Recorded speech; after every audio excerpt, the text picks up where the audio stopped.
Nisavula abazalwane incwadi uJohn 8 verse 31 and 32.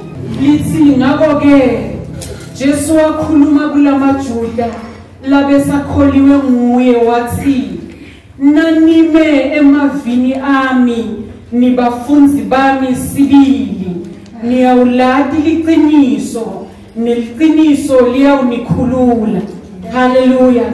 I liked it ku amplified version bazalwane lithi ke khona, so Jesus was saying to the Jews who had believed him, if you abide in my word, continually obeying my teachings and living in accordance with them, then you are truly my disciples and you will know the truth regarding salvation, and the truth will set you free from the penalty of sins. Ngibese ngiqhubekela nakuleli linye verse bazalwane noma ngeke ngisafunda manje lona. Le verse elingemuva bazalwane sipray baba siyamkela izwi lakho uNkulunkulu wethu lingamandla lingukuphila wethu. It heals us, it transforms us.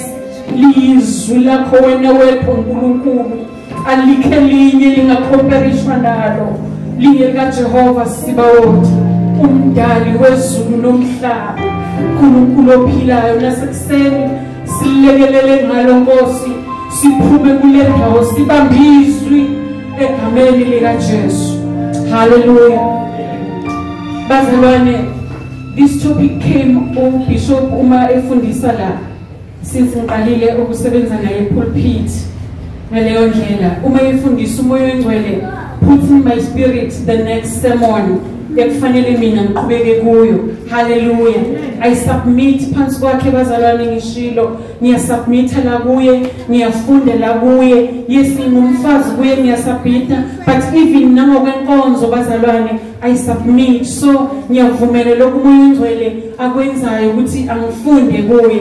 Amen bazalwane. So he put this message uNkulunkulu uma ekhuluma about ukuthi nime incwadini yabaseKolose bazalwane athi nime nigilile bese niyama niyakhumbula bazalwane.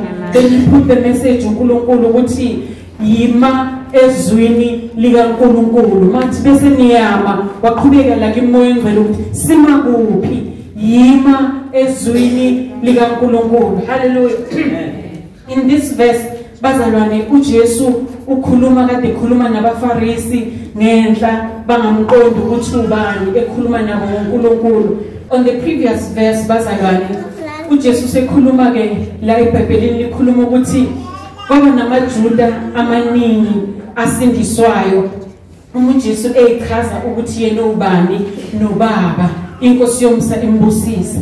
Then uma esesindisiwe lamaJusi eseyinikela ekholwa uJesu ukuthi vele uthunywe uNkulunkulu lokakushoyo kuvela kuNkulunkulu sebeyindikela ke uma beyinikela bazalwane uNkulunkulu Jesu ebona ukuthi yes bayakholwa manje lokho engikushoyo kodwa abakafiki la khona bengivumela mina ukuthi ngibuse lapha kubo abakafiki la khona ukukholwa kwabo ukwamukela izwi lami ukuthi liphile kubo. Then ke useyakhuluma ke uJesu la kubo ke bazalwane uthi ke nina esenikholiwe inkosi yomsimbusise bazalwane laba sebeqale ukukholwa bayaqala bazalwane ukukholwa uthi ke nina ke esenikholiwe nanime emavini ami nibafunzi bami sibili niyawuladi liqiniso neliqiniso futhi liyonikhulula. Hallelujah. Kuyenzeka bazalwane umuntu nomzalwane efike enkosini athi uyakholwa manje ukuthi uJesu Kristu uyinkosi nomsindisi uyasindiswa afuthi azamamukela ukuthi ngiyamamukela uJesu kodwa lo mzalwane ukuhamba naye ungacaci kahle lokumvumela uJesu ukuvumela izwi lakhe ukuthi manje the word of God must carry me angihambe ngalo angiphathwe yilo kungabi naloko bazalwane ubona lempilo it does not change because inye into eshintsha umuntu bazalwane izwi likaNkulunkulu leli elihlala phakathi kwakho inkosi yomsa inbusise bazalwane so ke uJesu ke lapho ke if you ninake esenikholiwe ezwini lami uthi mayikhuluma iamplified ngithanda lamagama ewakhulumayo bazalwane ukuthi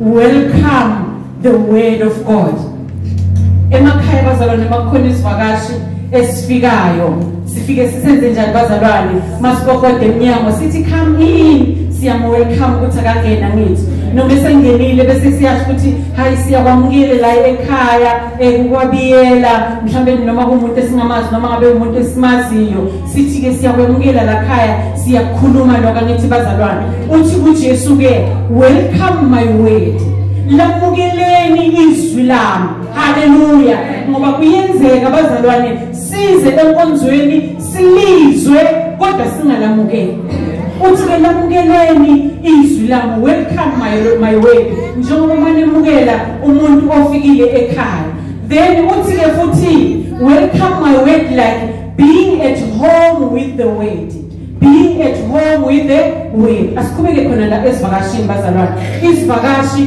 mangabe sifikile la khaya mhlambe sizohlala namalanga uyasikhombisa nendla nithi bazalwane uthi nansi indle encane ngithi uthi nanti umthathu mise kwelakhe ikamero uthi lelena ke hayi lilalusiyake lelena hayi lelena ke nje alilona lutho kodwa khona nebathroom ngalena yogeza kushuthi lo muntu benze njani bazalwane uyamkhulula ukuthi okay la ekhaya I can move around ngenkululeko ngoba uma ungamkhululanga bazalwane kufana nokuthi noma la ekhaya ucabanga nje esethi ngicela i-toilet uphinde umkhombisa nakusasa futhi ngoba umkhululana ngicela i-toilet yabona lo mase kufuna ukuyolala uyesaba uhleli lapha e-sitting room sengicela ukuyolala nakhona futhi ufuna wenze njani umkhombise because awenza kanjani bazalwane he doesn't feel at home uthi kuJesu ke izwi lami alifile at home empilweni zenu kanjani izwi lami alikwazi ukungena emakamelweni empilo yenu likhululeke ukungena emakamelweni empilo zethu inkosi yomsimbusise bazalwane uma ngabe bazalwane sikhuluma ngamakamelo empilweni kukhona ukuthanda abantu kukhona ukuzonda bazalwane izwi lekwazi alikwazi ukungena kulelo kamero lelo ukuthi manje akusesikhona kwami ukuthi ngithanda ubani ngizonda ubani njengoba ngesifakiwe ngama-group bazalwane ukuthi zoclean athi omunye ngizocleana nolindiwe mina ngeke ngiyaphuma nje kule group ngifuna ukuyongena kwenye igroup kusho ukuthi izwi lenkosi khona ikamero lingakalingeni haleluya ngoba mase lingenile ekamereni bazalwane awukhethi ukuthi usebenza nobani everybody is your sister liyangena ekamereni lokuthanda nasekamereni lani lokuzonda bazalwane Nkosi yomsimbusisi lingene ekamereni lamanga izwi lenkosi nakhona futhi lenze njani bazalwane likhululeke inkosi yomsimbusisi uJesu uthi ufuna lokho ukuthi be at home with my word ngamanye amazwi izwi alikwazi ukungena in every sphere of your life alikho la izwi lizovimbeka khona lingene ekamereni lenkani bazalwane uthi noma ngabe bengaziwa ukuthi nginenkani kodwa mase lingenile izwi lingishaya bazalwane inkani le iphihlike kumangalise ukuthi hey phela lo yababa lo wayenenkani noma lo mama lo wayenenkani engafuni ukutshela kodwa manje usiyatshelela yini ndaba lingenile ekamereni lani lenkani lingene ekamereni lokufebe lokuphinga izwi lenkosi inkosi yomsimbusisi noma ngabe izolo bengiphinga noma ngabe izolo bengifeba kodwa mase lingenile bazalwane ngoba lingena ngamandla inkosi yomsimbusisi bazalwane haleluya lingena linamandla bazalwane lifila at home inkosi yomsimbusisi and then okunye uthi ke living with it so continually that it becomes part of the believer's life living with it so continually that it becomes part of the believer's life izwi likaNkulunkulu bazalwane lihlale lakithi sihlale nalo imihla ngemihla isikhathi nesikhathi continually so bazalwane lokuthi sengiphila seliyimpilo yami izwi likaNkulunkulu inkosi yomsinibusisi sengiphila lona engikwenzayo ukukhomba ini izwi likaNkulunkulu engikhulumayo ukukhomba ini izwi likaNkulunkulu engikubukayo ukukhomba ini izwi likaNkulunkulu engithandayo ukukhomba ini izwi likaNkulunkulu athi ke make it a permanent influence alibe nomthelela ohleli kuwe isiphelane making it a permanent influence entweni engizoyicabanga angi-influence yizwi entweni engizoyikhuluma angi-influence yini izwi likaNkulunkulu ngaleyo ndlela leyo bazalwane sizobe simi kuphi khona ezwini likaNkulunkulu uNkulunkulu ufuna abantu these days abazoma ezwini lakhe uNkulunkulu ufuna ukuraise abantu abanamandla abazoma ezwini lakhe abainfluence yizwi lakhe usuku nosuku uma ubuka abazalwane uDaniela kanye nalabo ayenabo uma esesezweni leliyana lokuthunjwa ebekwa edlalweni eziphezulu wahlulwa izwi lenkosi kanye wayenabo la influencer indlela ababezophila ngayo inkosi yomsinibusisi uma kuthiwa akuyothandazwa esithixweni ningayokuthi bayalazi izwi lenkosi ukuthi angina kumkhonzo omunye uNkulunkulu ngaphandle kwaNkulunkulu yena yedwa ophilayo bama bazalwane ukuthi sikhetha ukufa uma ngabe kuyafiwa because the word lives in us hallelujah hallelujah kwaba yizwi likaNkulunkulu bazalwane uma ukhumbula uJoseph abazalwane bayingumfana naye esendaweni kahle ukuthi nje ngicela iqueen bazalwane omunye wayengathi nje wow amahloni bese ngizothini namambila ngicela iqueen of the land bese ngizokwenza kanjani kodwa uJoseph ngenxa yezwi bazalwane ukuthi anginakuzingcolisa ngenxa kaNkulunkulu engimkhonzayo haleluya ngenxa yezwi eliphila phakathi kwakhe noma esebanjwa wayinaso isizathu sokuthi ungibambile wathi rather salijazi lami mina kodwa ngiyabaleka nobungcwele yini indaba izwi bazalwane bese li-influencer lempilo yakhe li-part of his life inkosi yomsinibusisi haleluya wayike bazalwane kufanele sime ezwini likaNkulunkulu ngiyacela ongama ngabe khona mhlawumbe ongavula ngokusheshsha but ngizofunda la ngoba ungabhalile lamavesi uHebrews 4 verse 20 kubaluleke ngani ukuthi asime ezwini likaNkulunkulu Hebrews 4 verse 12 lithi ke lela iBhayibheli leSiswati livi laNkulunkulu liphilile linemandla likhalipha kwenza inkemba lesika ngetinhlangothi totimbili lisika lidzimati lehlukanise umphefumulo namoya emalunga nemkanja lehlulela imicabango netifiso tenhlitiyo iamplified ke yona ithi for the word of God is living and active and full of power making it operative energizing and effective. It is sharper than any two-edged sword, penetrating as far as the division of the soul and the spirit, the completeness of a person, and of both joints and marrow, the deepest parts of our nature, exposing and judging the very thoughts and intentions of the heart.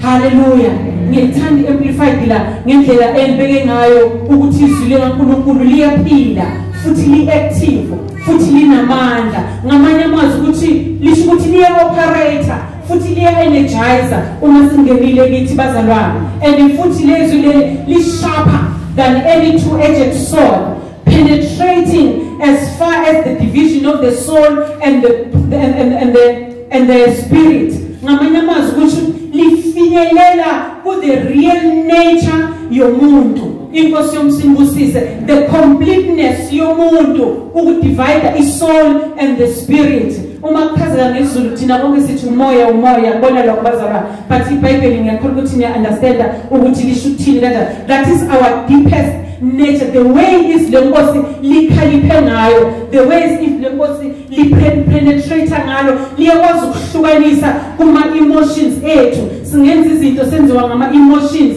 nayimicabango, but lona liyadlula lidlulele to the supernatural, in the spirit, lapho nakhona likwazi ukusideliver nasemoyeni ethile ebamba impilo yethu. Inkosi yomsimbusise, it is the word of God elenza lo msebenzi ngoba lisharp, linamandla bazalwane. Inkosi yomsimbusise, uma ngabe kuthiwa kunedimoni elibambe your family, the word of God linamandla okufinyelela in that spirit, likudeliver in that spirit ebambe le family. Inkosi yomsimbusise, because it is powerful. Inkosi yomsimbusise, likwazi ukufika lapho nathina ngengqondo yethu singakwazi bazalwane ukucabanga sifike, but lona likhalphile kanjalo, exposing and judging the very thoughts and intentions of our heart. Izwi lenkosi ngendlela elipowerful ngayo liyakwazi ukuhlulela imizindlo yethu nemicabango yethu. Yikho phela bazalwane uthi ufikela ucabanga into ephambana noNkulunkulu, into ephambana nezwi, izwi likaNkulunkulu bese liyaphakama ukuthi this is not godly. Hallelujah. Ufise wethuka uthi yo bekuphumela ngaphandle kwesikoro. Why? Because the word of God is powerful. Linamandla bazalwane, lifinyelela lapho. Without it bazalwane asikwazi ukukwenza lokho. Yikho uNkulunkulu namhlanje ethi masime ezwini likaNkulunkulu. We cannot stand on the word of God uma ngabathi bazalwane singalazi. Inkosi yomsimbusisi, we cannot stand on the word of God uma singayivumeli bazalwane ukuthi lingene lamakamelo ezimpilo zethu lenze lo msebenzi. Yilo elenzayo akusithi. Inkosi yomsimbusisi, asinamandla ngokwethu okwenza noma yini. Angeke uthi mina ngizoyiyekelela mina ukuphuza, mina ngizoyiyekelela mina ukujola. No, udinga ukwamukela uJesu bese wamukela izwi lakhe. Yilo linamandla okwenza konke lokho. Inkosi yomsimbusisi, hallelujah. Ungacabanga ukuthi uzoze esontweni ngoba usu right, noma uzoze enkonzweni uyokhonza ngoba wena ngeke uzoyishintshe bazalwane. Instead you are becoming even more and more worse than by being right, because you cannot do it on your own. Umsebenzi wezwi likaNkulunkulu. Hallelujah. Amen.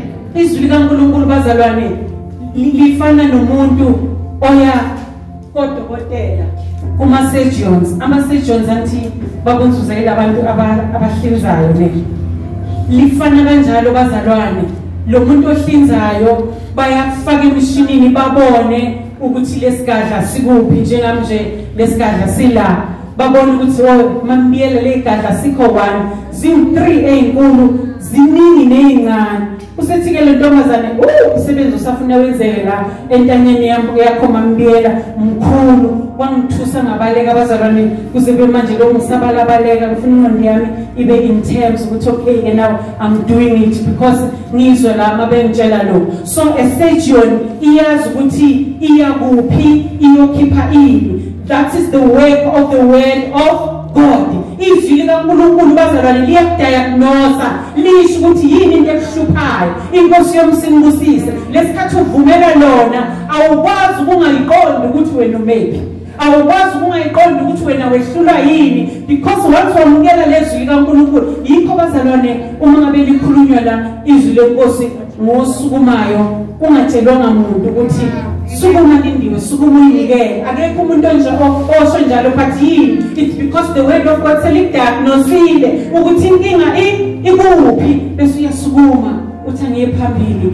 ngiyokhulekelwa, ngiyazinikela uNkulunkulu la, ngiyabona ukuthi ngihlulekile. Yes, ngumntwana wakho, ngikwamukelile, kodwa lokho bengingakavumeli izwi ukuthi lingene nakule kamera le. It diagnose you bazalwane. Inkosi yomsimbusile, it lay open the heart accurately discerning spiritual health. Inhliziyo yakho bazalwane manje lithi peace the heart, livula inhliziyo yakho uyibone wena, alibonisa umambiyela kodwa libonisa umnikazi walo ukuthi kulala izwi likaNkulunkulu. Hallelujah. Liyayivula inhliziyo yakho bese liyakhomba ukuthi la ayikho impilo la, the spiritual health ayikho impilo la. Now because the word lokho liyakhulunywa phezu kwakho liyakhulunywa phezu, you know ukuthi kukuphila ngekho khona impilo empilweni yami yakamoya. You know it very well. Inkosi yomsinibusisi ukuthi nje phela siyahlala bazalwane sizama lokhu sizindela ngoba ngathi kumnandi ukuhlala ngapha lento lena esenyameni yakho ngathi comfortable angithi bazalwane nguwe nje lokhu ihlalela khona, but already umoya ongcwele uvele ushilo ukuthi la ayikho impilo la kwezikamoya zakho la impilo ayikho la. Uma ngabe umzalwane ongalifundi izwi lenkosi umoya ongcwele lokhu uyakhuluma. That's why namhlanje embula lomlayezo ukuthi yiba umuntu omayo ezwini. Why? Uyabona ukuthi yena mambiyela ezwini usuqedile uzosivuselela ukuthi yiba umuntu omayo kuphi khona ezwini. Uzoma kanjani izwi uma ungalidli, uma ungalifundi? Kanti umoya ongcwele seshilo ukuthi there is lack of impilo la, ama-nutrients la. You lack in the word of God. Sekubani kufanele asuke bazalwane ufundiswe uNkulunkulu uzakufundisa yini bazalwane ekufuna ngithukume. Uthe uBishop mayekhuluma on Wednesday ethi uyena uNehemia owasukuma wayobuka ama-weaknesses ukuthi akuphi. Yithi bazalwane efanele u-identify your weakness, because izwi lenkosi libe kobala bese uyayibona wena ukuthi my weakness is here, nami kufanele ngivikele kukho. Ngake ngoba kune weakness la emalini angikwazi ukuthi ngivume bethi mina angibe ngusikhwama wale club leyo, angikwazi ukuthi mina ngivume bethi mina ngiphathe imali la, because ngiyazibona ukuthi ngiweak ukubazalwana emalini ngesiyama ihlali kahle kimi la ngiweak khona ngenze njani. Ngiyabaleka bazalwana, inkosi yomsalini ibusise. Hallelujah. So izwi lenkosi letha lo msebenzi loyo enhlizweni yethu bazalwane liveza our spiritual weaknesses. Hallelujah. It demonstrates its inherent power in us bazalwane. That power sharpens and that power is sharp and accurate. Akwenzeki izwi lenkosi bazalwane likhuluma into like ukufunisela. Ngiyabona ukuthi thina iBhayibheli lishilo vele lathi siprofesaya ingcenyana. We are not perfect in prophecy. Angithi bazalwane ngingafika mina la ngikhulume ngithi sisithandi wena uhlushwa ukuthi nokuthi but usisithandi ngaphakathi athi ayiwashaya phansi hayi ngihluphike leyo mina. Niyabona ukuthi angikho accurate bazalwane. Why? Because ngingumuntu, but the word of God is accurate. Always izwi likaNkulunkulu malisho into enjani engqo empilweni yakho akwenzeki lingabi accurate. Hallelujah. Then izwi lenkosi bazalwane obunye liyinkemba kamoya oyingcwele. Ingakho sifanele sime ezwini likaNkulunkulu ngoba liyinkemba kamoya oyingcwele. Ngiyacela bazalwane ovulila ngibhala ngale Efesus 6 verse 17 bazalwane makukhulunywa ngokuthi asiphathe ini senze ini ovulile nje angifundele masinyane omunye abe engilungisela uPsalms 119 uverse 9 umuntu uzobe mvulela uPsalms 107 uverse 20. Siyakhuluma bazalwane ngezwi lenkosi ukuthi kubaluleke ngani ukuthi sime kulo lenzani umsebenzi walo empilweni zethu. Sithi ke manje izwi lenkosi liyinkemba kamoya oyingcwele. It is the sword of the spirit. Umoya oyingcwele usebenzisa lona bazalwane ukugulwa amabhaklizi, ukugulwa izimpi. Yingakho bazalwane uthi umzalwane uzuhlaselwa ubona ukuthi khona isikhali esimhlaselayo, what do you say? Ukhuluma izwi back leso simo uthi asikho isikhali esenzelwe mina esizophumelela nolimo lungivukelayo luyahlulela. Why? Is the word of God. Ilona umoya oyingcwele asalwa ngalo lisetshenziselwa ukulo. Ngiyacela sifunde bazalwane ukuze kungabi into nje engikhulumayo kodwa sazi ukuthi lithini izwi lenkosi ngezwi lenkosi. Namukele futhi isigqoko sensindiso nenkemba kamoya eyizwi likaNkulunkulu. Nenkemba kamoya eyizwi likaNkulunkulu. Sithi masihlabelela sithi nenkemba ka moyo ngcwele linkemba kamoya ngcwele. Yikho kubalulekile ukuthi ulimi ezwini asigcwale izwi ngoba umoya oyingcwele to fight lezi zinto ezisihlaselayo usebenzisa izwi elingekho emoyeni elingaphakathi kumuntu. Hallelujah bazalwane, liyinkemba komoya oyingcwele. Izwi futhi kuPsalm 119 liyasigeza ngicela ufunde sisi. Insizwa iyakuhlanza kanjani indlela yayo na ngokuqaphela okwezwi lakho. Hallelujah.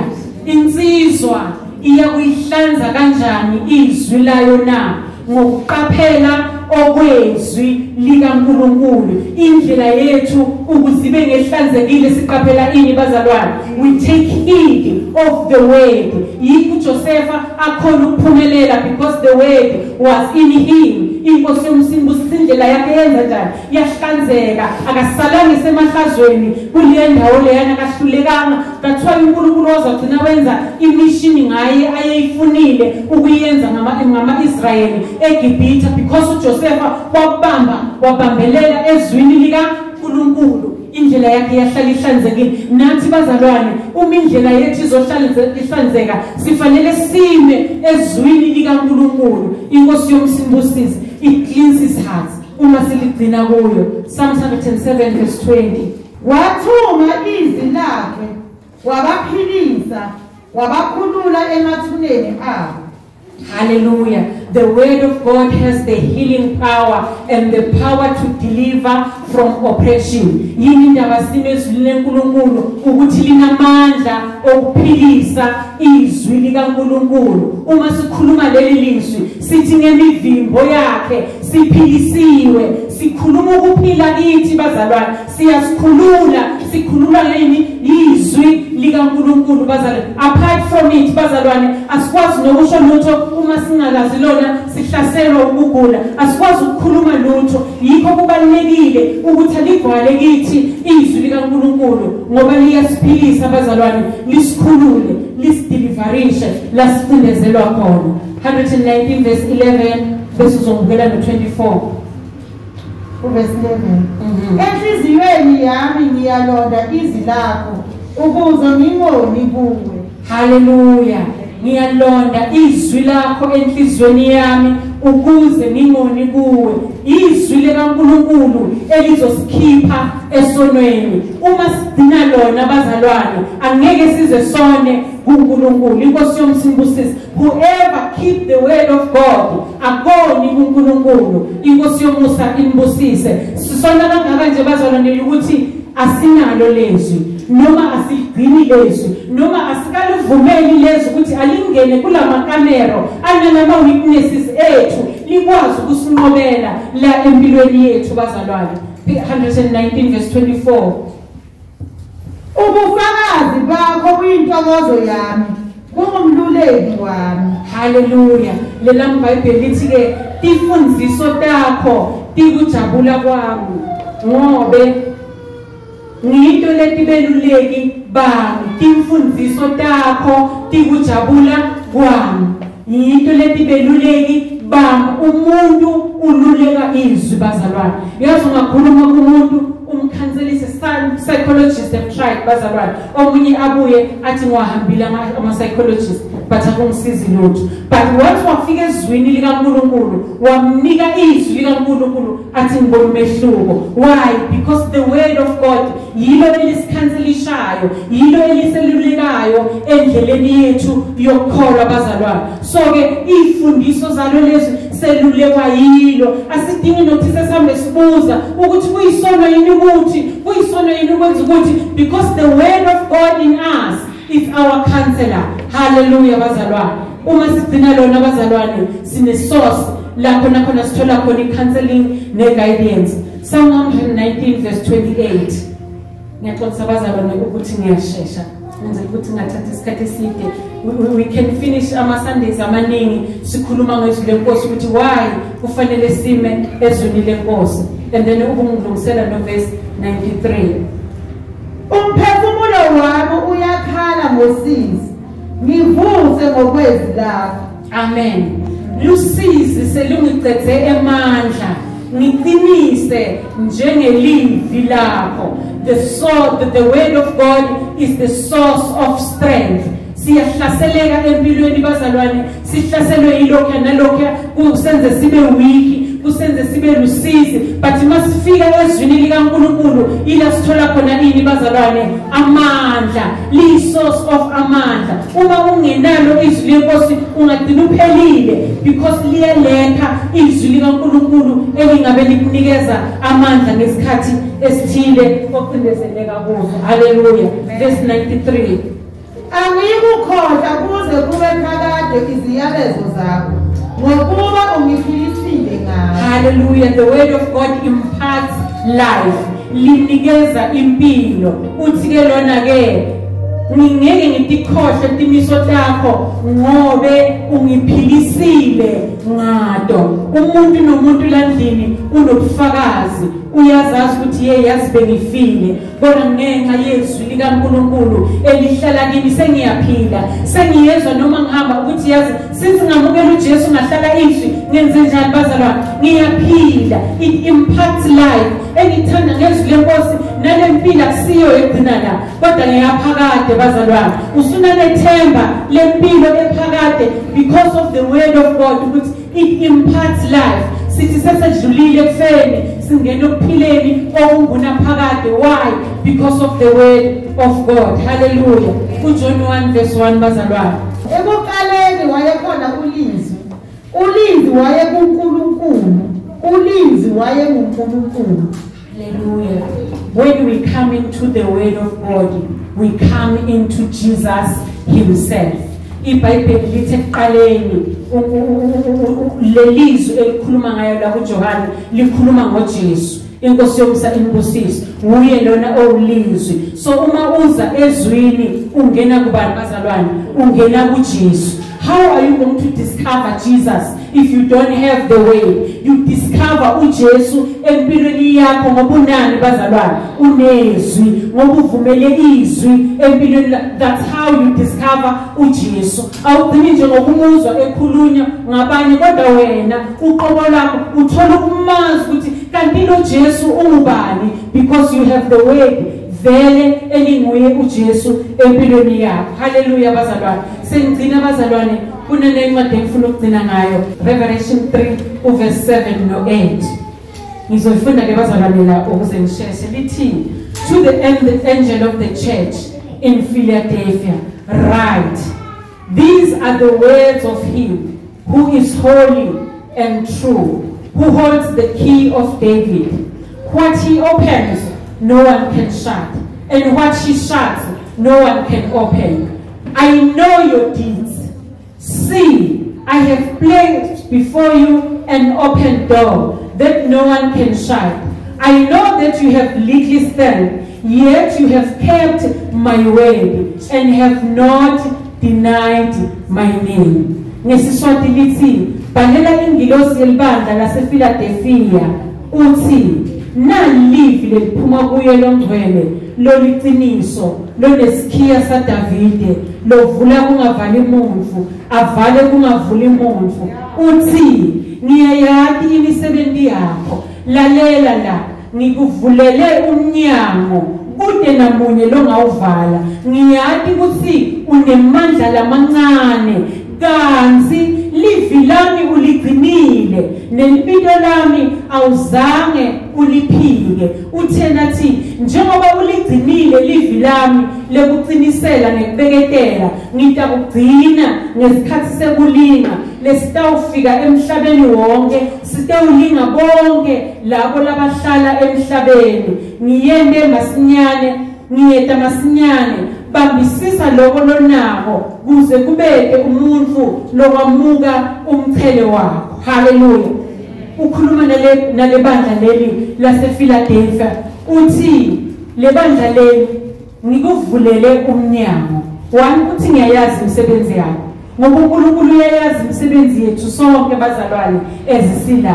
Number 2, uthi ngikuvulele umnyango ongeke uvalwe umuntu, ngoba mina ngivula umnyango ingavalwa umuntu, ngivale ingavulwa umuntu. So nina ke bandla lasePhiladelphia senginivulela umnyango ongeke uzuvalwe umuntu, umnyango wokuthi nihambe niyoshumayela labe ningangeni khona nizongena.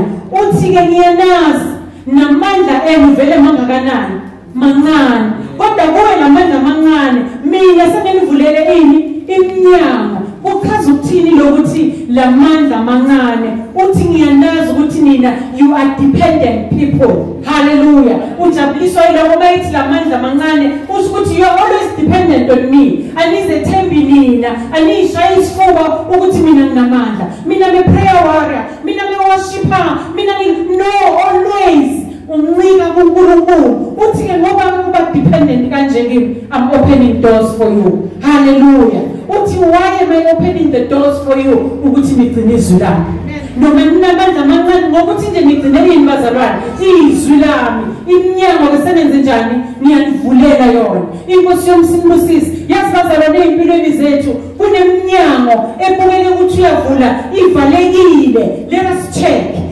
sigcinile yini izwi likaNkulunkulu hallelujah because uNkulunkulu nalekhuluma nale bandla uthi namandla enu mancane kodwa nginivulela iminyango because nigcina ini izwi lami uNkulunkulu mawugcina izwi lakhe angeke iminyango ikuvalekele iyakuvulekela bazalwane inkosi yomsinibusisi ikuvulekele nawe uzumangala why kwenzeka kanjani uNkulunkulu ugcine ini bazalwane is an example a living example bazalwane nangu bishop wethu bazalwane umoya wakhe ukuthena usekutheni abantu abeze esandleni sami sombumbi uNkulunkulu beke lokho uyagcina lokho ukuthi abantu abeze esandleni sami sombumbi akazange ahambe bazalwane ayofuna indawo eHarry Smith akakaze adreama ukuthi masinyane kuzobe kunebandla eHarry Smith but why the Lord is opening the doors why he keeps his word hallelujah the Lord is opening the doors uthe sacabanga laphana ukuthi senze njani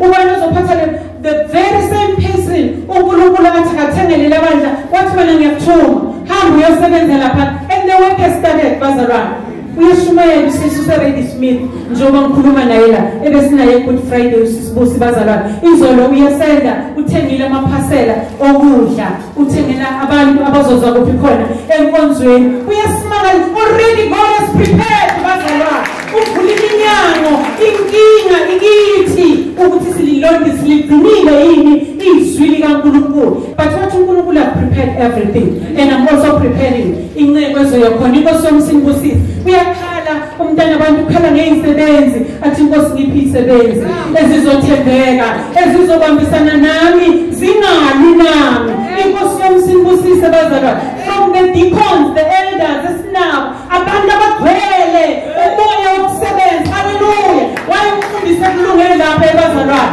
uNkulunkulu uthi I'm giving you lokhu okufisayo ngoba inyanga yenze njani bazalwane ivuliwe keep the word of God doors are going to be open hallelujah keep the word of God ekhaya lakho iminyango izovuleka keep the word of God umsebenzi uzovuleka keep the word of God imishado izovuleka keep the word of God uzoba nendoda ezohlala ihloniphe ikuhloniphe bazalwane nithi angeke nihlanganise nabanye besifazane why you are keeping the word of God ezindoda uzoba nomfazi ozozimisela ukuthi nizoyithobela le ndoda le nizoyilalela why you are keeping the word of God yebazalwane ake sikhiphe idinizwi likaNkulunkulu sizobona uNkulunkulu evula iminyango inkosi yomsinibusise asingakhali asizibuke sivulile yini sigcinile yini izwi likaNkulunkulu ukuze uNkulunkulu avule iminyango